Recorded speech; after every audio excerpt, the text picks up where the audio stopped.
Selamat datang di Mas Mansur Channel. Edisi kali ini akan mengangkat sebuah fakta dan perbedaan nasib di antara kedua situs yang sangat indah buatannya, yaitu Candi Tikus di ibu kota Kerajaan Majapahit dan Candi Batari Durga di bekas Kerajaan Lamajang Tigangjuru. Jangan lupa ya untuk subscribe, like, comment, and share. Dan ini sangat berbeda, sangat kontras dengan yang terjadi di Candi Tikus ini, di mana antara peneliti dan masyarakat saling menghormati, saling mendukung, dan juga menyebabkan berbagai hal kemudian dapat terlestarikan dengan baik.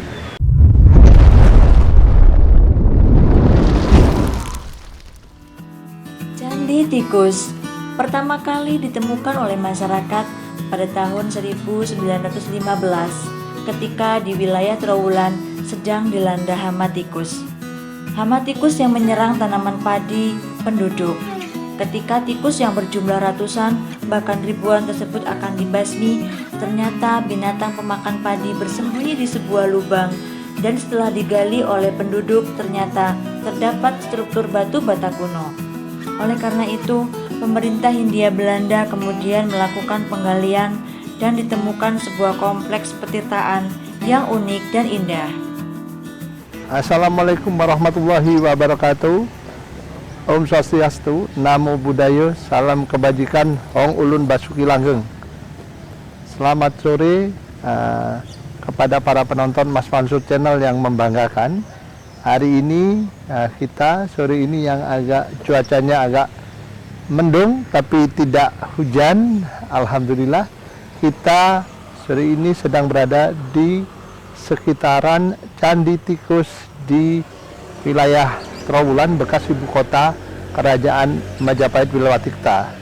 Nah, perlu diketahui Candi Tikus ini letaknya cukup strategis karena ada di pinggir jalan, dan juga pemandangannya, view-nya luar biasa indah. Saudara-saudara bisa kita lihat taman-taman yang begitu hijau, begitu asri tertata, dan juga adanya peninggalan utama yang masih tersisa, yang masih kita bisa lihat keindahannya, kemegahan arsitekturnya pada zaman Majapahit. Kita bisa lihat ini Candi Tikus yang dulunya merupakan sebuah petirtaan, merupakan sebuah tirta itu untuk air suci dan sebagainya.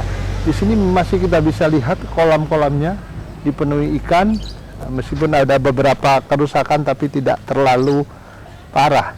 Nah, saudara-saudara, yang perlu diketahui bahwa Candi Tikus ini pada awalnya dan ketika ditemukan belum berbentuk seperti ini, tapi pada saat itu sekitaran tahun 1914 masyarakat di sekitar daerah sini saat itu sedang mengalami musibah yang luar biasa. Musibah ketika para petani di sini itu banyak menemui dan terjangkit penyakit tikus di sekitar sawah-sawah mereka, sehingga banyak panen gagal saat itu.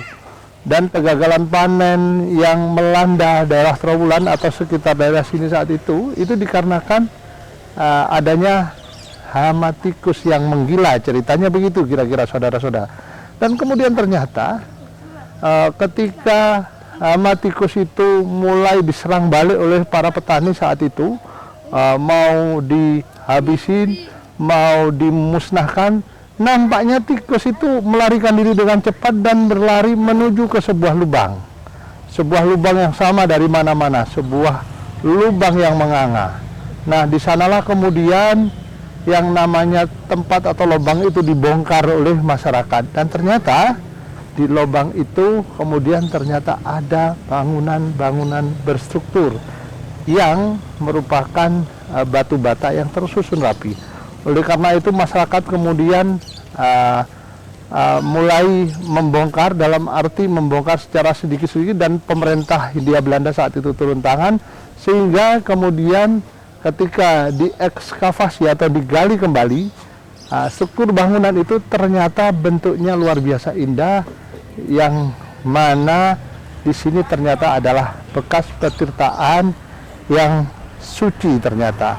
Dan ini bentuknya mungkin meskipun tidak terlalu besar, tapi cukup megah dan mewah dengan arsitektur bangunan yang kecil mungil, namun kolam-kolamnya ini masih terlihat begitu rapi tatanannya dan sebagainya. Nah, itu yang bisa kita gambarkan daripada struktur bangunan yang ada di Candi Tikus. Di samping itu, Candi Tikus ini meninggalkan satu cerita yang luar biasa, kenangan masyarakat akan wabah tikus yang ada pada saat itu, karena sampai saat ini candinya tetap dinamakan dengan Candi Tikus karena permintaan atau karena memang nama secara tradisional yang ada di masyarakat, tempat ini dinamakan Candi Tikus.